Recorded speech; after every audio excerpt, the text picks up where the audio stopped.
नमस्कार मित्रांनो, GM story teller या यूट्यूब चॅनलवर तुमचे पुन्हा एकदा स्वागत आहे.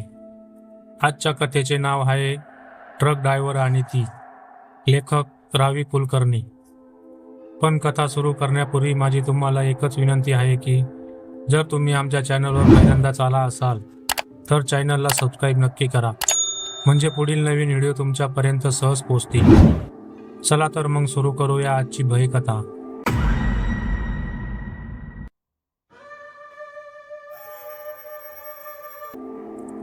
साताऱ्याहून दिलीप वाणी रोजच्या प्रमाणे ट्रकमध्ये माल लोड करून रात्री 9च्या सुमारास लोणंद सासवड मार्गे पुण्याच्या दिशेने निघाला. त्याला सासवडला काही माल खाली करून पुण्याला बाकीचा माल घेऊन जायचे होते.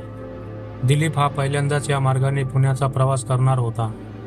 आज त्याचा किन्नर राजूही सोबत आला नव्हता. त्याला बरे नसल्याने दिलीपवर आज ट्रक घेऊन एकटे जाण्याची वेळ आली होती.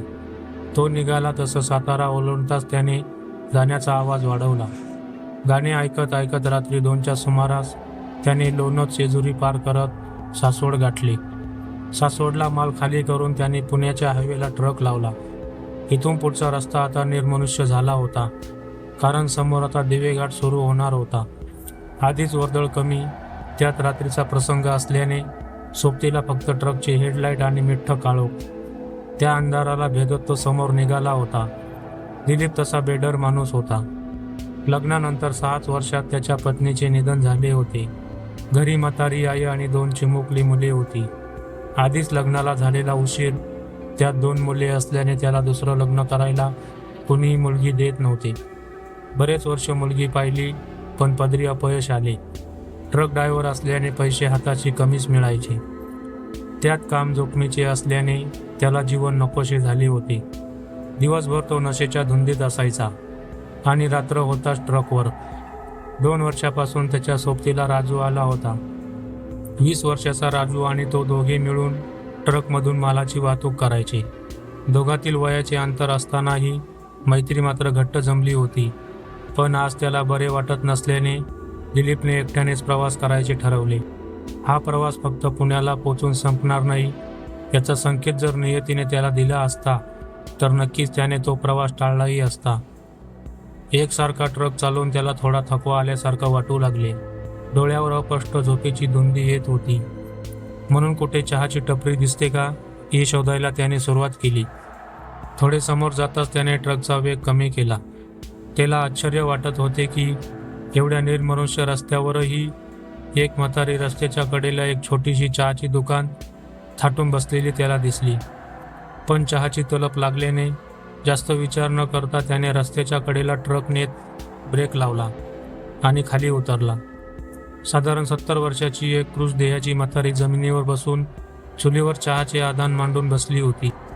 तिच्या झोपडीवजा दुकानात प्रकाश फक्त एका कंदिलाचा होता.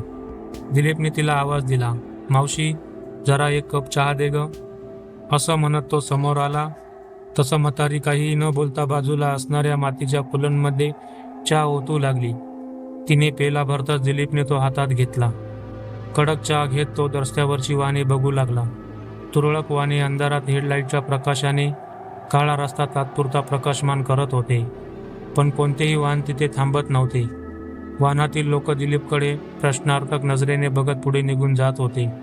दिलीपला हे थोडे विचित्र वाटले. चहा संपून दिलीपने कप खाली ठेवला आणि माठातून पाणी घेत तो बाजूला तोंड धुवू लागला. पाण्याचे शिडकावे तोंडावर जाताच त्याला प्रश्न दिसू लागले. त्याच्या समोर काहीतरी चमकणारी वस्तू लाल पिशवीतून डोकं वर काढत होती. भिंगाचा चष्मा लावलेली म्हातारी आपल्याकडे बघत नाही याचा अंदाज घेत त्याने ती पिशवी उघडली. त्यात एक सोन्याचा हार आणि कपड्यात बांधलेले एक गाठोडे ठेवलेले होते. नक्कीच हा चोरीचा माल असावा असा कयास बांधून त्याला आनंद झाला. त्याने ती पिशवी खिशात ठेवली आणि म्हातारीजवळ येत त्याने तिला 10 रुपये दिले. म्हातारीच्या त्या रापलेल्या त्वचेच्या हाताने ते घेतले आणि 9वारीच्या पिशवीत ठेवले. काळ्या लोखंडी नळीने चुलीच्या जाळाला फुंकर मारत आपल्या कामाला लागली. दिलीपनेही काही न बोलता आपला ट्रक गाठला. ट्रकची लाईट लावून त्याने खिशातून ती लाल पिशवी बाहेर काढली. त्यात सोन्याचा हार होता. नक्की सोन्याचाच आहे ना याची खात्री करून घेताच त्याच्या निर्विकार चेहऱ्यावर एक आनंद दिसला. आज प्रवास सफल झाला. बरं झाले राजू आज माझ्यासोबत आला नाही. नाहीतर त्यालाही यात हिस्सा द्यावा लागला असता. या सोन्याच्या हारातून नक्कीच 4 पैसे आगाऊचे मिळतील या खुशीतच त्याने ट्रकचे स्टार्टर दाबले आणि ट्रक सुरू केला. पाठीमागे चुलीतून मुंडकं बाहेर काढून ती म्हातारी एक असुरी हास्य ओठावर आणत पाठमोऱ्या ट्रककडे एकटक पाहू लागली, जसे तिचे काहीतरी काम साध्य झाले होते. दिलीप आता दिवे घाटात पोचला होता. ट्रक थोडा पुढे जात असताना रस्त्यावर एक हिरवी साडी पांघरून घेतलेली बाई त्याला दिसली. अंगावर भरपूर दागिने घालून नटलेली ती गोरीबाई त्याच्याच ट्रकला हात करत तो थांबवण्याचा प्रयत्न करू लागली. इकडे दिलीप मनात खुशीने भारावून गेला होता. आधी तो सोन्याचा हार, नंतर ही बाई. नक्कीच आज नशीब जोरावर आहे अशा आविर्भावात त्याने ट्रक तिच्या समोर नेऊन थांबवला. का हो बाई, कुठे जायचंय? अहो, मला थोडं समोर सोडाल का? इथेच बाजूच्या गावात जायचे आहे. त्यावर दिलीपला थोडी शंका आली, कारण या रस्त्यावर कोणतेही गाव नव्हते आणि रात्री 2 वाजता ही बाई इथे कशी आली असा विचार करून तो संशयित नजरेने तिच्याकडे पाहू लागला.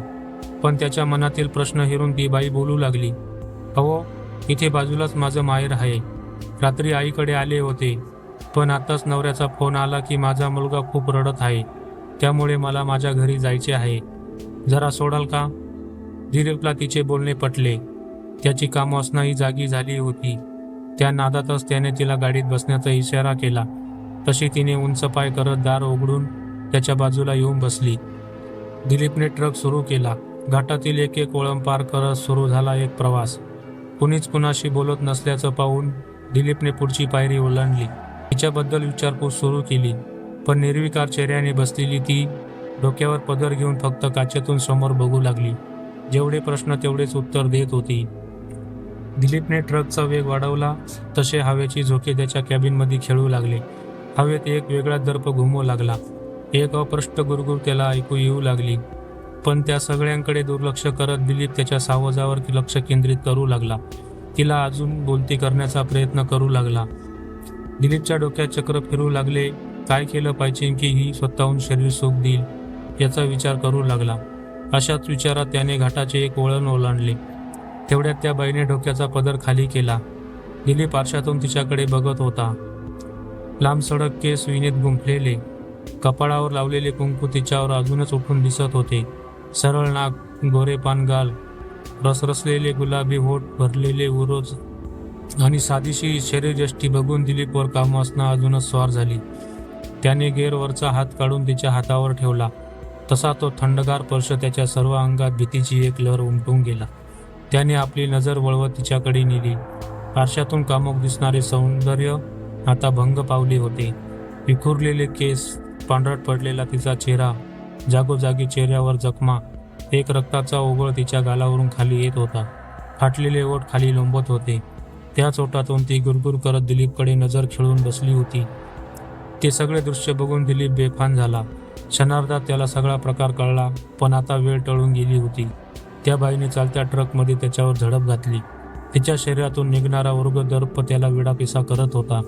तिच्या रसरसलेल्या काळ्या होटातून 2 सुळे बाहेर आले आणि पाहता पाहता दिलीपच्या नरडीचा घोट घेऊ लागले. दिलीपने स्टीअरिंग सावरत तिला दूर सारण्याचा प्रयत्न केला. हळूहळू त्याच्या हातून ट्रकचं नियंत्रण जात होतं.